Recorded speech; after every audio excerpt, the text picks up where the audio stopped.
What's up? What's up? What's up, y'all? It's your boy Matt back with another episode of the Draft Nerds podcast. We are now 4 days away from the NFL draft, and I'm pleased to be joined here with just an esteemed person that if you go on Twitter and you follow the Ravens, you know who this guy is. Really doesn't need an introduction. We're talking about Baltimore native Samuel Njoku, who covered the Ravens as a writer, who's been covering the Ravens as a writer since 2010. Has worked with CBS Sports Baltimore as well as Sports Illustrated. What's up, Sam? How you doing, man? Feeling good, man. Draft's coming up, so it's, football season never ends. It's starting to ramp up as the draft approaches.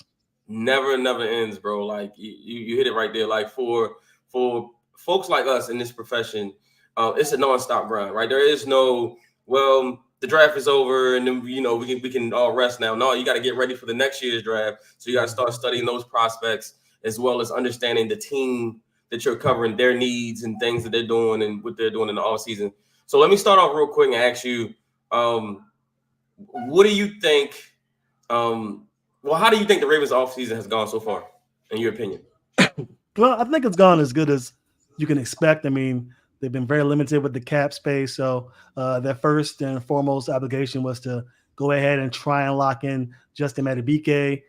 They weren't able to get a contract done prior to giving him that tag, but very soon afterwards, they were able to lock him into a long-term agreement, and that really spread out the numbers as far as cap room is concerned. They were able to lock in Derrick Henry, who's pretty much their biggest acquisition of the offseason. I think it's a huge deal. Something I think a lot of people aren't really taking into consideration how much of a domino effect it's going to be for the rushing attack and the offense, and even trickling down to the defense. So it's a huge signing for the Ravens for sure. And then they picked up some depth pieces because they lost a lot of very cheap and very, very good talent on both the offense and defensive side of the ball. So they've been trying to put in some pieces here and there, but when you have a guy, Lamar Jackson, you give him close to $300 million, you're going to lose talent, and that's just the way it is.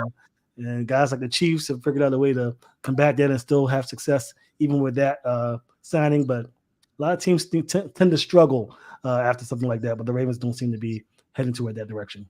Yo, absolutely. I mean, when you think about the Ravens went from 2012 to present day without ever fully having to rebuild, right? Most teams have to fully tear it down to rebuild it up.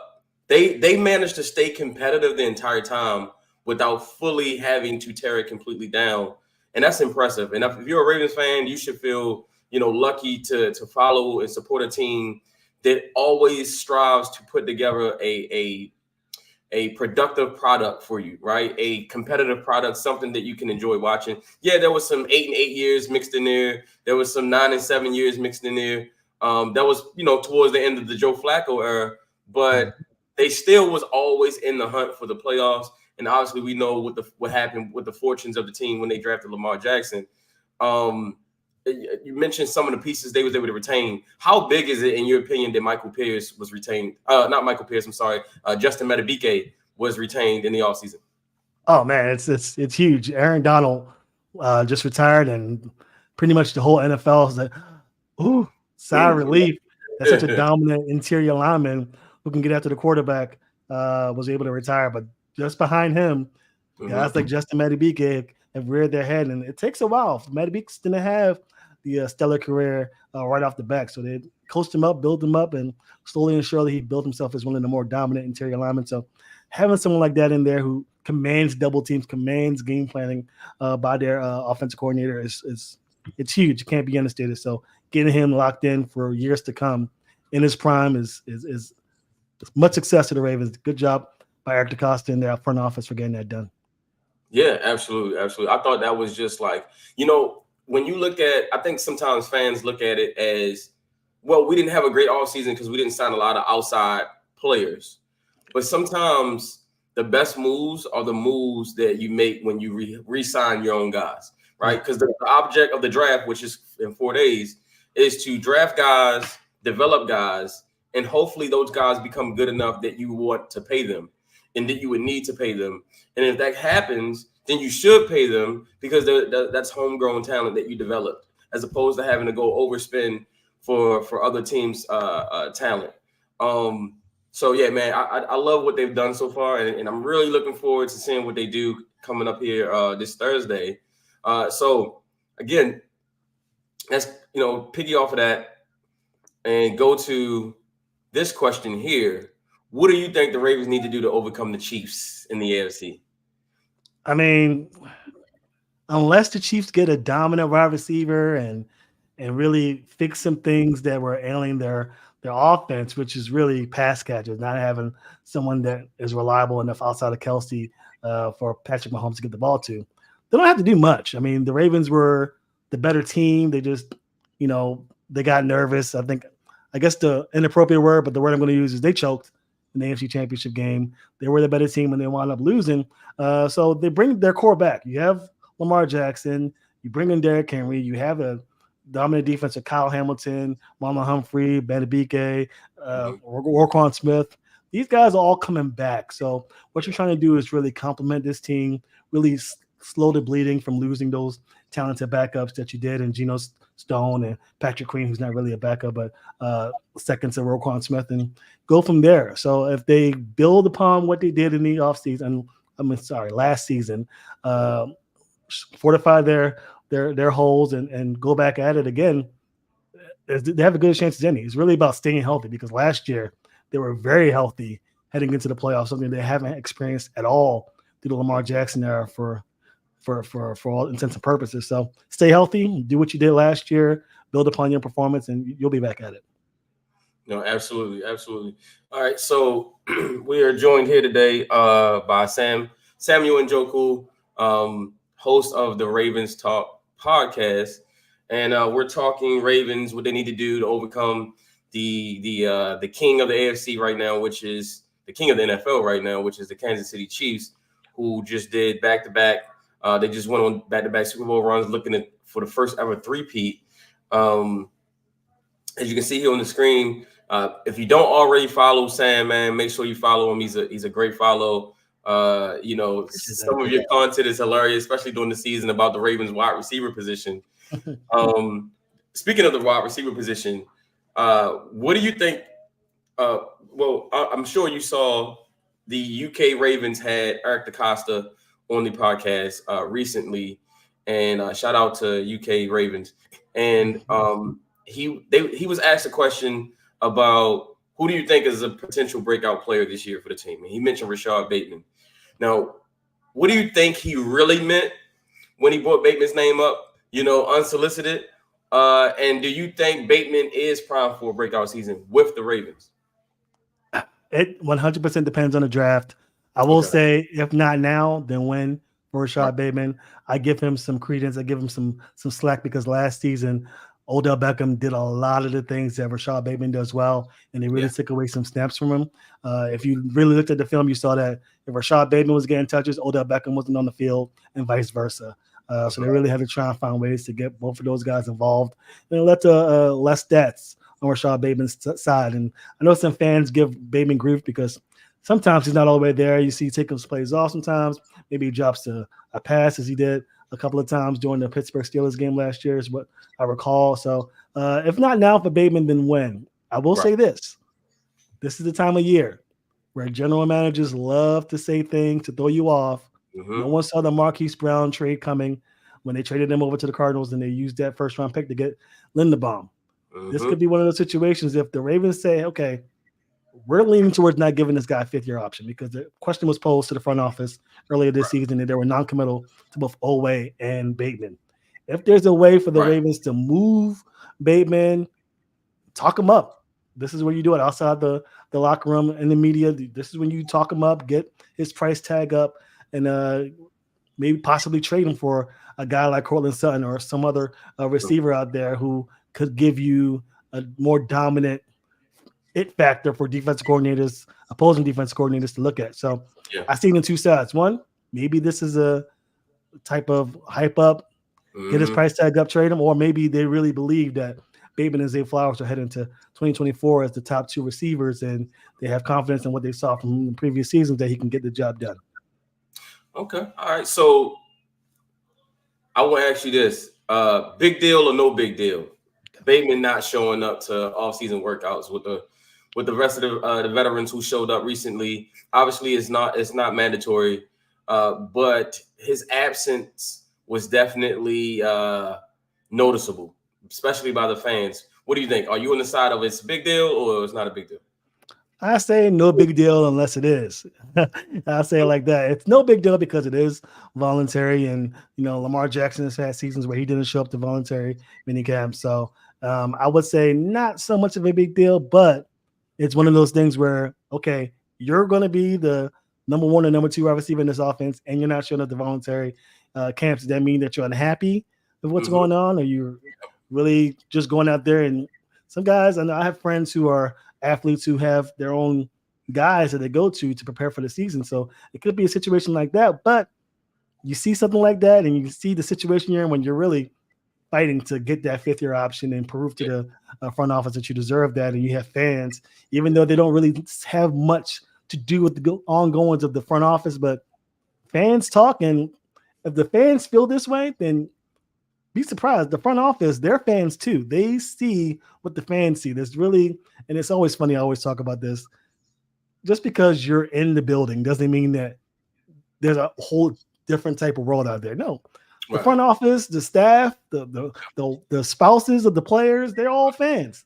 So what they see is what they elongate or talk to the front office big guys like Eric DaCosta, and even though Osmuse was in not that capacity anymore, he's still an advisor. So those guys see. So I don't know. We'll see what happens. Just people have noticed. I was on the side. I thought it was a big deal just because, and I explained it like this before. When you're a guy who was coming up basically on a contract year, this is a make it or break year, at least for the Ravens with Bateman. They haven't picked up his fifth-year option yet. Eric DaCosta was very non-committal, like you said, about the fifth-year option. He did. I mentioned this point the other day. This would be the first time since he's been in the league with the Ravens that he would be even able to participate in the offseason program because he had been injured the previous 2 years, and then his rookie year, and as a rookie, you get drafted after workout starts, so you're on a whole different program as a rookie. But the last 2 years, he couldn't even participate in offseason workouts because he was rehabbing. So this is the first year you get to participate in everything fully 100%, and you choose not to. And you have a lot to prove. One, you need to prove that you can stay healthy, but two, you need to show this team that you're all in on being a part of the team. Last offseason, he said some things about Eric DaCosta in the media, on social media that, people, some fans felt some type of way about it. They felt as though for a guy who hasn't performed yet, for a guy who hasn't lived up to the first round pick expectations yet, he's very vocal.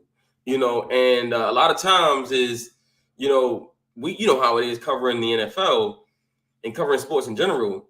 Until you perform, nobody cares what you have to say. Absolutely. Until you're one of those guys, it's like, whatever. Just another disgruntled player who hasn't done anything talking, right? And so now I just feel like there's so many questions surrounding him, and he's actually physically able to be there. He wasn't there. Derrick Henry was there, right? He doesn't have to be there. He's already proven he's done everything that needs to be done in this league besides win a championship. Lamar Jackson, 2-time MVP. He's there. Zay Flowers, first-round pick last year. He's there. Odafe Owe, first-round pick in your same draft class. He's there. David Ojabo, coming off an ACL injury last year. He's there. It's not a good look. It's not a good look. It's not a good look. But I always like to side with the player, and just because I know these guys personally who go through these off-season workouts, some of them like to be, some of them like to have doing their own thing. They don't have to be there. They don't want to be there. But to your point, Bateman is a disgruntled player. He's one of those guys who feels like he should be getting the ball. He didn't get it last year, and this is a big year for him. So to your point, he should be there. And that's why I believe there's a shot that there's some backstage drama, rumblings going on, or possibly getting somebody in. And that also further disgruntles a player, the caliber of Rashad Bateman, who's the first-round draft pick and hasn't necessarily shown that so far in his career. Agreed. Now, you mentioned Cortland Sutton earlier. Now, for the fans out here, I would be remiss if I didn't ask you this question. What do you think the odds are of the Ravens trading for a guy like Brandon Ayuk? There's been a lot of smoke surrounding him this offseason. And obviously, the Ravens fans, you know how Ravens fans are. They want every wide receiver that didn't report to their team's workout every offseason or every disgruntled wide receiver. We like, every offseason there's a new guy we want. Do you think the Ravens could be a candidate to trade for a guy like Brandon Ayuk, or you think what San Francisco would want would probably be too rich for the Ravens? What do you think? If they want a first-round draft pick and a guy like Rashad Bateman, then probably not. But once you start getting to that second-round pick, third-round pick, then you're getting into the realm of possibility for the Ravens. I'd say sure. It's definitely a possibility. I mean, look, the passing attack, even with Lamar Jackson, two-time MVP, hasn't been stellar. It hasn't been to the likes of the Chiefs, even though the Chiefs didn't do so hot in that area this year. But in previous seasons, Josh Allen, when he had Stephon Diggs, even though Zay Flowers looks like a bona fide stud, they haven't had the passing attack. And Rashad Bateman, who they gave a first-round draft pick to get in here and do some damage, hasn't really, even though he has been injured, hasn't really had that type of impact. So if you can get a guy like Brandon Ayuk, who we know he's a baller, right. Cortland Sutton, we've seen him on film. We know what he can do, even though he's had pretty trash quarterbacks to have throw the ball to. You make that decision, but you got to bring it up. The cap space isn't what it needs to be right now. They have to do some moving around, and they have the capability to be flexible with the cap to make a move like that. Yep. But again, it all depends on what happens in the draft. I think after the first round, after all those players are done, you get to pick 30. Maybe the receiver you wanted, maybe a lineman you didn't want it isn't there. You make that phone call to San Francisco. You make that phone call to Denver to see about getting a premier receiver over here, and that definitely means goodbye to Bateman. There's no way Bateman will allow another receiver to come in here and take catches away from him. He'd be gone. He'd be gone. If they bring in another vet, it's over with. Yeah, for sure. No doubt about it. All right, so I got to ask this question because it's a popular topic every offseason with the Ravens fans. There's people on both sides. There's people who love John Harbaugh, right? And then there's people who want to see him gone yesterday, right? Some people feel like he's worn out his welcome since 2012. This was a staggering stat to think about it. Since 2012, the Ravens have been in one AFC Championship game, and that was the last season's. And so some people feel like, he's a good coach, but they just feel like, just like everything, his expiration date has come and gone, and yet we're still holding on to him. Now, as a guy who was in that locker room, covering the team, interviewing the players, and obviously during your time covering the team, John Harbaugh was the coach. What do you think about that? What do you think about fans wanting to see John Harbaugh go? And is it fair or not?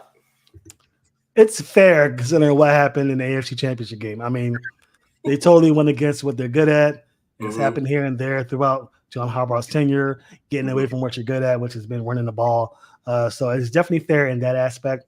I think because I've covered, the NFL for, going on almost 15, 20 years, I've had other guys in other locker rooms, other acquaintances, other reporters, other players have been other teams who've had experiences with other head coaches. And I could tell you the grass is not always greener. You get rid of a guy like John Harbaugh, who may not be Andy Reid, he may not be Bill Belichick as far as being an offensive mind, defensive mind, and respectively, I should say. But he's a good head coach. He's actually a really good head coach who seems to make these little mistakes in huge moments that Ravens fans have to magnify. And again, like I mentioned, AFC Championship game, cannot let that happen. Even if you're not the guy calling the plays, you're the head coach. You have to sense that what the game is going on, sense that, okay, we're down 7 points. Let's just do what we do best and have the Chiefs stop us. That didn't happen, and it cost them a Super Bowl. So in that regard, I get where Ravens fans are coming from. I will say this, having spoke to Steve Bisciotti before, having spoke to Eric DeCosta, Ozzie Newsome over the years, John Harbaugh's not going anywhere. He's not going anywhere until he's ready to go, save for a disastrous upcoming season, something that they totally fumble the bag. They're bringing this roster. they're not. It's not the same roster as last year, obviously, but to No. come into this season and then to not make the playoffs with this roster, then you could start talking about changes that need to be made. But this guy was 8 points away from a Super Bowl. He's not going anywhere anytime soon. It's going to be up to John Harbaugh to decide when he leaves. And whenever that happens, maybe a guy like Zachary Orr, homegrown player turned defense coordinator, could possibly come in, step in and take that role. But I don't think that John Harbaugh is going anywhere. And in my belief, I think John Harbaugh's a top 5 head coach. He does make mistakes. And if you find a young guy like Mike McDonald, for example, I know a lot of fans wanted him to come in and be that guy to take over for John Harbaugh. And I love Mike McDonald. I mean, love him to the core as far as football is concerned. So I definitely see where that's coming from. But we don't know what he's like as a head coach. We don't know if he can make that transition from DC to head coach and be an effective leader on and off the field. We know that about John Harbaugh. So I think fans could be frustrated, visibly so. And I agree with it to some extent, but Harbaugh's not going anywhere, guys. Sorry. Yeah, no, I don't think he's going anywhere either. Like, I said, man, look, that's EDC's homeboy, and and Steve Bisciotti, they're all very close. I would say for him to get fired, like something catastrophic would have to happen. Like the team would just had to completely quit on him. They would have to have a losing season. To the point where not just any losing season, right? Not an 8-9 season. They had some injuries. It would have to be the wheels fell off. Like they went 5-12, and the team is no longer responding to him. Type of situation. I will say though, someone gave me a comp for John Harbaugh, an NBA comp. They said he reminds me of Mike D'Antoni, a great regular season coach, but then you just can't get it done in the playoffs. Yeah, I will say this: I was definitely one of the people against firing Brian Billick back in 2007. I thought that it was a dumb move because he had just won the Super Bowl a few years prior, and he was such an attractive coach for opposing players to come in. Players would come from great situations, dominant stories with other franchises. They would purposely come to Baltimore because they knew the training camp was easy. He was lax. He was a player's coach. He let the players pretty much lead the team, and that hasn't been the case with John Harbaugh. But to my point, I thought that was just a crazy move to bring in a John Harbaugh who's doesn't really have an experience as a coordinator, let alone a head coach to come in and lead the Ravens. But it worked out. They got a Super Bowl, and they were close to winning another one. So maybe it's time for a change. Who knows? But I just don't see it. Definitely not this year. I agree. I think, whenever you get used to something, we can kind of be unappreciative a little bit sometimes because we're so used to having a good head coach. We're so used to winning a lot of games. And we have not gotten to where we want to get to. But let's be honest. Outside of the Kansas City Chiefs, not too many teams have over the past 6 years. Exactly. It's some teams that have never made a Super Bowl ever. And there's a lot of teams that don't even have a championship. So again, like I said, I think things would have to just completely fall off for them to make a decision on him. So unfortunately, Ravens fans who don't like John Harbaugh, he's going to be your coach for a while. He's going to be your coach for a while, unless he decides to retire. Are you, real quick before we go to the next topic, were you on the same page as I was, thinking that they were grooming Anthony Weaver to be Harbaugh's successor? I thought that was the play.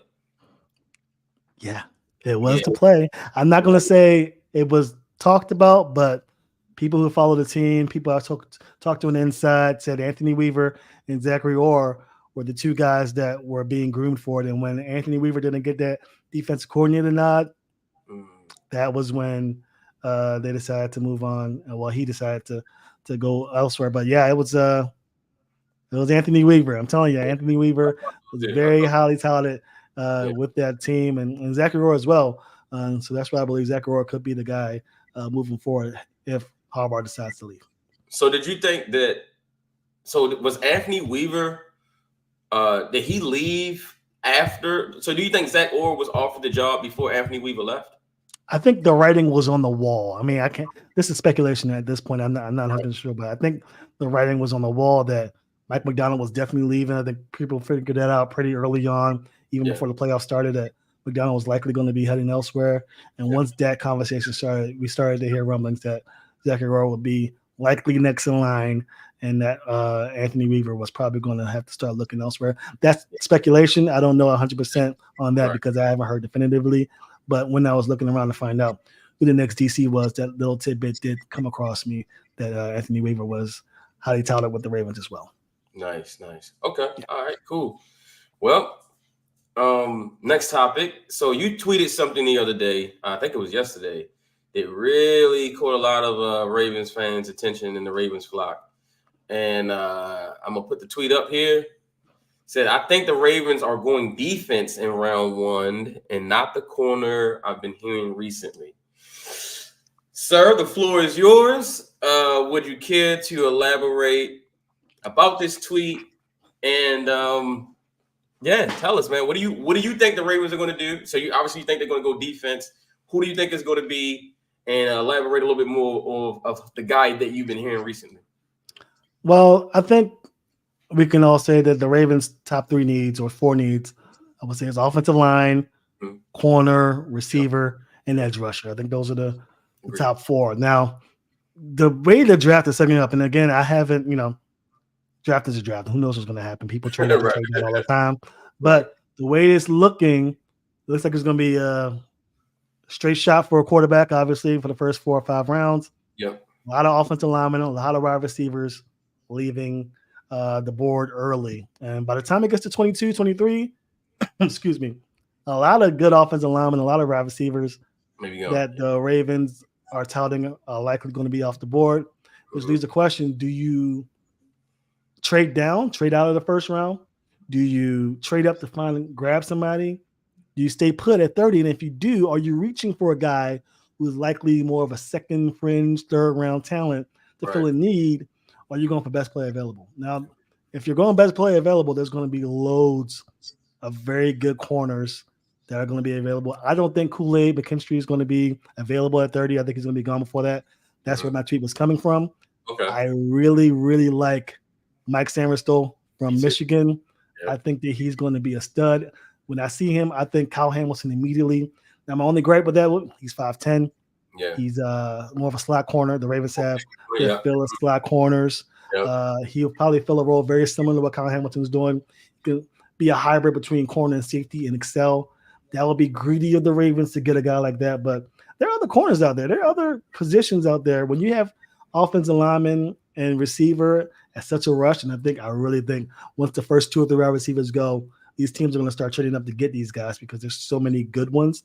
Not all worldly talent after the first 40 picks, but after that, the talent drops, but not too much where you're reaching. So I think the Ravens have a chance to get a good corner, maybe even an edge rusher like Chop Robinson if he's available. Who knows? But it'll be okay. It'll be a bad move if the Ravens use that pick on Mike Sainristil. I think on the nickel corner in the first round, I think it'll be bad, but it'd be very enticing for the Ravens to either trade down and hope he's there. I'm not sure he's even there at 31. I think the 49ers see a guy like that. They're already loaded like the Ravens. Yeah, and shot on him. Yeah. So if you're nervous about that, maybe you pull the trigger. Eric DeCosta's not afraid to take a chance on the guy and really hear from the fan base afterwards if he turns out to be good. I'm just saying offensive lineman is not guaranteed. I don't think receivers guaranteed unless they trade up. I think A.D. Mitchell might be there between 21 and 27. And I think the Ravens might have a real conversation about possibly trading up and grabbing a guy who can be the X receiver in offense that doesn't really have one. But other than that, I think they go corner. If they don't get an offensive lineman that they like, I think Tyler Guyton's the guy who I think is the last fringe first-round pick that may be available there. But after that, they might strongly consider going corner. Yeah. It's so funny you said that. So before you even tweeted out what you tweeted yesterday, I had said in a space a couple of days ago that I just got this feeling the closer we get to this draft, I can see the Ravens trading back and getting a guy like Mike Sainristil. I don't know if he's a lock for the first round. He's nickel corner. He's a very specific position, so the positional value is not there. But I think that if you trade back, let's say, Carolina wants to trade up from 33 to get one of those receivers, or let's say, I don't know, let's say a team just picking like Patriots or something like that, or a team like the Raiders want to come up and get a quarterback. Let's say, Penix is still there and we get to 30 and they say, we want to come up and get the 5th-year option. I think we move it back about 10, 11, 12 spots and then pick up extra draft capital and then take a guy like maybe Mike Sainristil. So yeah, that'd be interesting. He will be a luxury at this point because Yeah. you do have guys that fill that role already. Obviously, they just re-signed Arthur Millette. They have Pepe Williams coming back. Hopefully, he'll be healthy. And they also re-signed Darius Washington as well. So he kind of be a luxury, but he is a really good player, man. Ball skills. He's a converted wide receiver. He's just a really good player. So then that takes me to obviously right into a nice segue right into the draft. What do you think the Ravens draft strategy should be? Do you think they should trade up? And you know what? They don't do that often. That's not something they normally do. But when you're a team that was just in the AFC Championship game, you were 14-3 last season.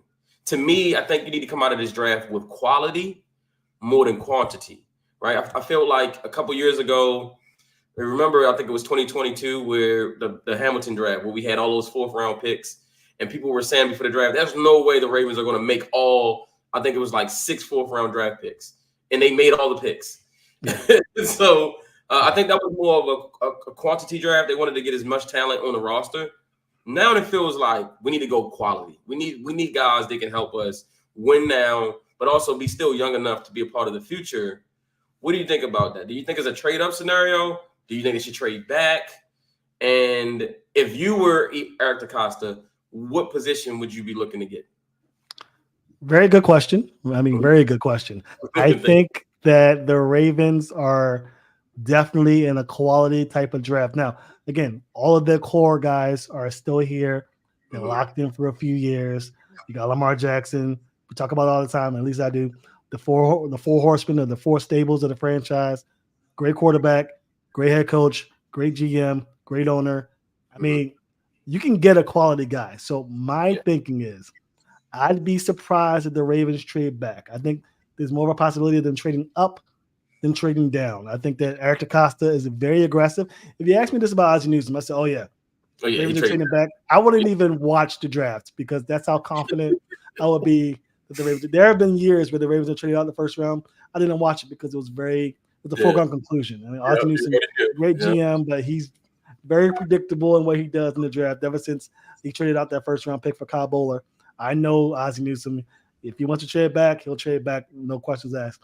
I think Eric DeCosta is the opposite. He's very aggressive. If he sees a guy he likes, he doesn't care. He'll definitely go and get him. So I would not be surprised if the Ravens trade up.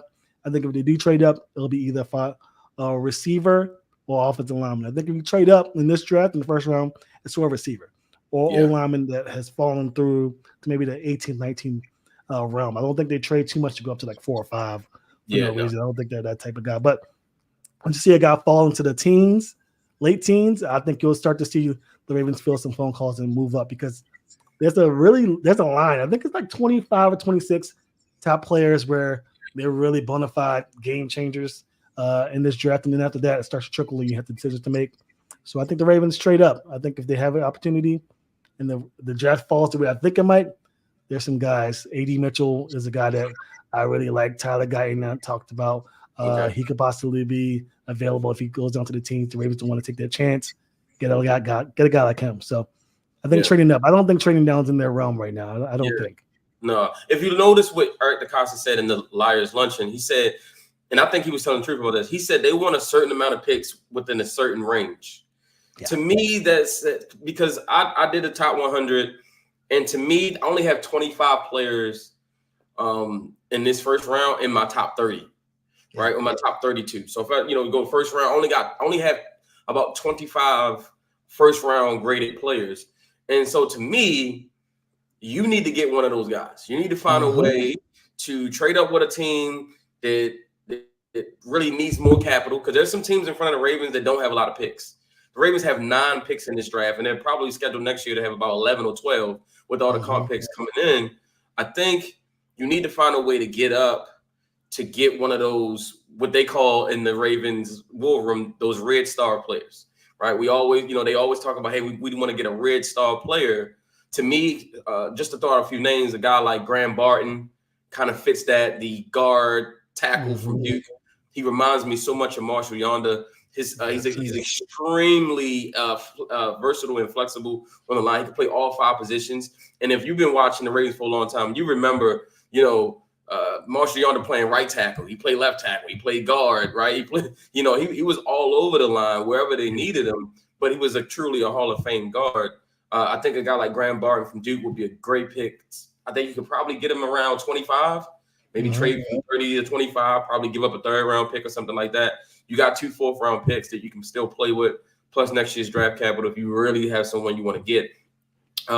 You mentioned A.D. Mitchell. I'm not as high on A.D. Mitchell as some, especially folks on Draft Twitter.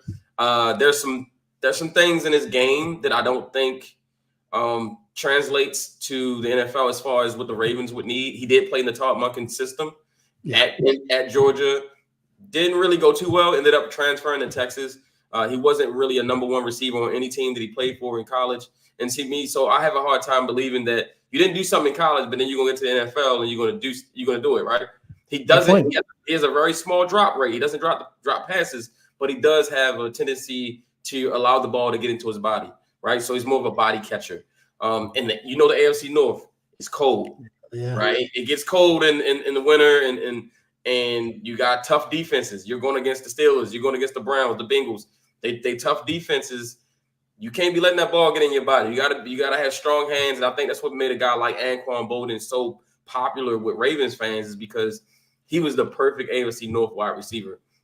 I do like a guy like Keon Coleman. I do like Brian Thomas. Yeah, I love Keon Coleman, man. That's my guy. I think he's going to Brian Thomas is going to be there. No, he won't be there. Yeah. He won't be there. I like Coleman, though, man. What's your take on Coleman? Because I think he's going to be a better pro than he was a college prospect. If you look at Michigan State and at Florida State, he didn't have a quarterback. I mean, you can't even name the quarterback that he had at Michigan State. And then, Florida State, there were moments where he dominated. Did you see what he did to LSU? I mean, I think he had like 10 catches for 190 yards and 3 touchdowns. Like, he went crazy on LSU, and he did that multiple times during the season. But there was times where he disappeared a little bit. I think it was because defenses adjusted. So what's your opinion of a guy like Keon Coleman? He's a big X receiver. I feel like they've been looking for, and you got the jitterbug and Zay on the other side. What do you think about him? I like Keon Coleman. I think he's like the last player in that 25-26 range on my list. So if he's available, who knows? I would say the Ravens would have to pick him at 20. He won't drop past the Chiefs. I think the Chiefs would pick him up in a hurry, or maybe even the 49ers if they plan on trading Brandon Ayuk. So he's the guy who won't be there in the second round. I think he's a first-round talent.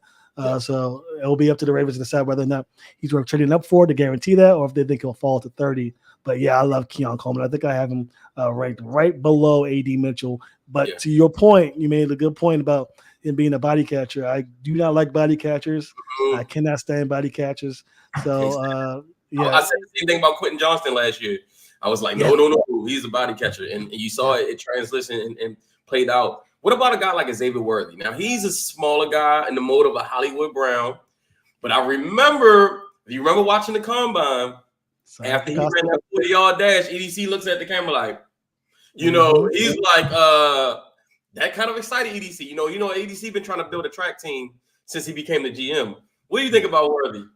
I like Worthy a lot. I think the Ravens have too many short receivers, so they'll have to. And they brought in Deontay Hardy, who I think if they were to get Worthy would be a good returner for them. So that was good. He's gonna be. I feel like the Chiefs are another team right there. They picked up Marquise Brown, so they do have that speed threat, something they lacked last season. So we'll see. If he's not there to be picked in the first round, he'll be the first 1 or 2 players picked in the second round. I think Worthy, just the 40-yard, is that good. And he excelled. He popped up on the screen on the field. So I think that I like Worthy, but I don't know if the Ravens are going to pick him up just because they have a guy like Zay Flowers already. Yeah.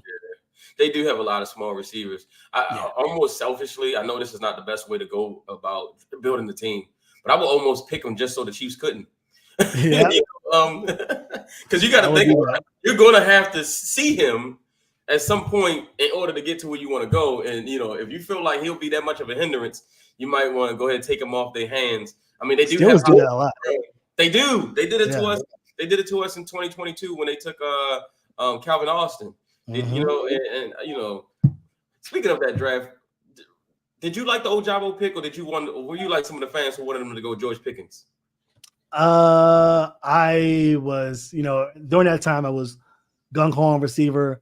I would have loved for them to have George Pickens, but it's so much harder to find a talented pass rusher in the draft when you're picking that low all the time. I mean, if you have a guy like David Ojabo, of course he's a question mark. We don't know if he's ever going to be the guy that we saw in college after that ACL tear, but if he does return to form, the Ravens are going to take off on defense because he's that good. But it's 50. I get the pick. I'll say that I get the pick, but man, George Pickens is enticing now. Right now, Pickens looks like a question mark, right? His locker room presence, John Harbaugh don't play. He'll get rid of that guy quick and easy if he doesn't show that he's a team player. So I think the Ravens dodged a bullet there as far as their team culture is concerned, but Ojabo hasn't shown much yet. I think Pickens shown a little bit more, but I think the potential for Ojabo to really take off is higher than what Pickens can offer. I agree. So let's talk some Ravens fans off the ledge here. So you just kind of mentioned one of the guys I wanted to mention to you. There's three guys that I think that needs to have a breakout season. Obviously, David Ojabo is one of them. Fans have been waiting. The team has been waiting. He had basically a red shirt year. Second year, everybody was like, all right, this is it. He's going to come in. He's going to break out. Then he gets injured again. So this is it. This is his third season, make or break year, right? I'm not going to mention Bateman just because I feel like we've already touched on that, and that's obvious. Either he's being traded or he needs to break out. The other guy I would say is Odafe Oweh. He's literally in the exact same situation as Bateman, and I don't think they're going to pick up his fifth-year option either. The third guy is Trenton Simpson. So I'm high on Trenton Simpson.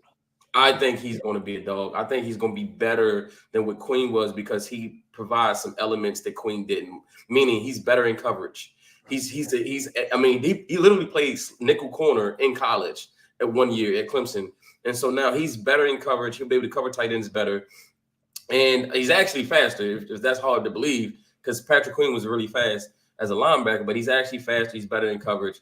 So those three guys, what do you think? What do you think their prospects are when it comes to having a breakout season in 2024? Well, we'll start with Simpson because I think the Ravens made a comment saying we're not just going to hand Simpson the job. The job is Simpson's. I think Simpson has. It's just like let's be real here. Simpson's looking like he's going to be a stud. I'm not concerned about him at all. Even if let's say he has a Patrick Queen, Roquan Smith type of year, I still wouldn't be concerned. I just think that he has all the tools to be a great player. And him paired with Roquan Smith, forget about it. I think Simpson's going to have a great season. I think he'll be fine.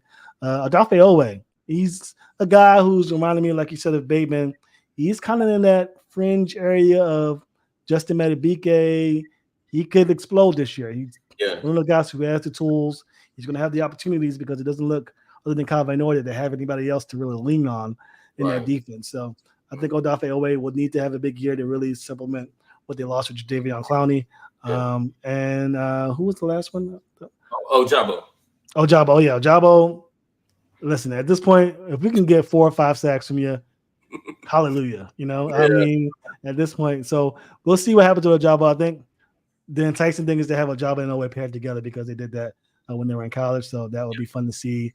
But Ojabo definitely has a lot of work cut out for him. This would be really his first season healthy. I mean, really, if you think about it, if he's able to come in and do some work. So I think Ojabo really, we need him to step up the most. But I think that the likelihood of Oweh and Simpson being the ones to step up are higher than that of Ojabo from what we've seen. I agree. Now, you mentioned wide receiver, corner, and offensive line being obvious needs for the Ravens in the draft. What do you think is an underrated need that no one's talking about that you think the Ravens need to address in this year's draft? Good question. Again, the Ravens and the 49ers are all loaded. They're just from top to bottom, they're great. So let's just go down the list for me. I would love for them to. Well, we talked about edge. I won't bring up edge rusher because they do need edges. Maybe. Man, that is a good question. Let's just for the fun of it say let's get another tight end in here because it looks like there's a chance that Mark Andrews is leaning towards the end of his tenure here in Baltimore with Isaiah likely going up and the cap the way it is. He could be a casualty in a year or two, maybe getting another tight end. You know, the Ravens love their tight ends to bring in. But to be completely honest, they're rarely any holes. Of course, the offensive line needs the most attention. And after that, we're really just picking at it. You know, cornerback, they have Brandon Stevens and Marlon Humphrey. You'd love to get another corner in there to supplement Marlon Humphrey because he had a down year this year. Let's just call it what it is. Jadeveon Clowney's done, so you need an edge rusher. And that wide receiver, you don't have Odell Beckham, and we don't know what Bateman's going to do. So we really just have Zay Flowers next year to really count on if things don't go their way in 2024. But other than that, the Ravens are primed to go for another run for a championship. They are. Now, the reason I asked you that question is because, follow me here, tell me if you agree. Okay. I think that safety is an underrated need. And the reason why I'm saying this is that this is Kyle Hamilton's third year, meaning next year he is eligible to negotiate an extension. Next year will be his first year to be able to negotiate an extension. Marcus Williams is going to be a decent, he's going to have a decent cap number next year. And you just lost Geno Stone. So what I'm thinking is you could bring someone in this year, fill the Geno Stone role, and then speaking of cap casualty, you move on from Marcus Williams next year, whether it be trade or release, because I believe the Ravens can save about $21 million next year if they release Marcus Williams. Now, the reason why I'm saying that is that once you pay Kyle Hamilton, you're not paying Marcus Williams. You're just not going to invest that much money into the safety position. So right now you got rookie contract, pay safety. You pay Kyle Hamilton, you move on from Marcus Williams, you bring in the rookie. Now you got Kyle Hamilton pay safety and rookie safety to be able to just work together. What do you think about that? I just think that the Geno Stone role was very valuable for the team, but also just as a future, Kyle is coming up, and also so is Tyler Linderbaum. They were both first-round picks in the same draft. I think they should get on the Kyle Hamilton and try to pay him as early as possible. I feel like the longer you wait, the more expensive that becomes, because as he adds more all pros to his trophy rack, that price goes up, and so get him done next year, and then maybe have a young guy to groom. What do you think about that? That's phenomenal. That's a great point. I think, like you mentioned, Marcus Williams probably has maybe a year left, maybe two, if he really has a bona fide season next year. But yeah, you're right. They can't pay both. Kyle Hamilton's a Raven. I think he might, if he doesn't have a home in Baltimore, he might as well buy one because they're going to lock him up long term. He's getting franchise tag, whatever. He's just too good of a player to leave. So once you have that side filled out, you really do need another safety. So if they can get one in the middle rounds, fantastic. The Ravens are really good at finding safeties. I mean, they're safeties and tight ends. That's what they're good at drafting. So, and running backs here and now and then. But safeties and tight ends, very good. Their scout team is good at finding those guys down in the roughs. Could be an undrafted guy. Who knows? But you're right. They do need to start thinking long term about the safety position post Marcus Williams. Yeah, because we don't want to go back to the Matt Elam years where we're just looking for safeties. We had to overpay Earl Thomas. We don't want to go back to that, right? So we want to make sure we stay ahead of the curve when it comes to the safety position. All right, so I want you to look into the camera before we get out of here, and I want you to pretend that Eric DaCosta is watching this, and you want to pound the table for him to do something on draft day. What is that one thing that you want Eric DaCosta to do on draft day? Ooh, man, that's a good question. Okay, all right, I can do this. I think Eric DaCosta has to 100% get a premier tackle if you can. Trade up to get one. You mentioned the Duke player who can play many positions. You have guys, Oklahoma, Tyler Guyan, Mims. Yeah. Find a way to get one of those guys. Do not reach for a player to fill a need and pick 30. If you get to pick 30, no trade prospects available. If you have to look for another position, do so. Do not reach, because even though it's pick 30, it's considered a fringe second-round pick, really, because you're not in the top 25. There's still great players to be had at that range that can help your football team in the future. Agreed. Absolutely, man. Thank you so much for doing this. This has been a blast. We got to do this again sometime, man. Hopefully then next time I can come on your pod and we can talk Ravens, man. So let people know where they can find you and what do you have coming up? What are you doing for the draft? Do you have anything planned for the draft? And what's coming up for you here soon. For the Ravens Talk podcast or whatever it is that you do outside of the media, like where can people follow you? Where can people check your stuff out? What's up next for you? Yeah, well, the draft's coming up, so we're going to be super busy. We have the draft coming up, and we have I think I'm going to be doing a show with Ryan Ripken a little early before the draft starts. I'll be on a little later once they make the pick. There's a good chance I'll be doing a live stream reaction, but there are a lot of great content creators out there who are doing live streams for the draft. So depending on how I feel, I may do one. I may just do a reaction after the fact. But you can find us there. Post draft, I'll be doing the show just to recap what went down in the draft. Go ahead and make the preview for mini camps, and then we're rocking to the beginning of the season.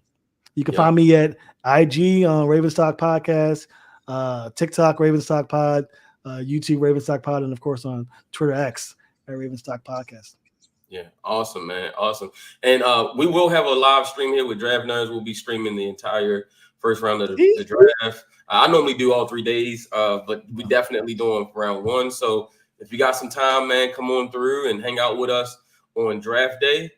Sure. And I can't wait, man. We're gonna in just 4 days, we're gonna have some new Ravens joining the flock, and we can start building towards winning. Getting back to the Super Bowl to perhaps get our third Lombardi Trophy. This Super Bowl this year is in New Orleans, and we all know the last time Super Bowl was in New Orleans, the Ravens was hoisting it. So hopefully that brings us some good luck, a good omen, or something to be able to get that done, man. Because I know there's some hungry, starving Ravens fans that cannot wait for us to get another championship, and for Lamar to get his first championship. That'd be just awesome, man. And again, signing off, myself, Matt, DraftNerds, and Samuel Njoku. Until next time, peace.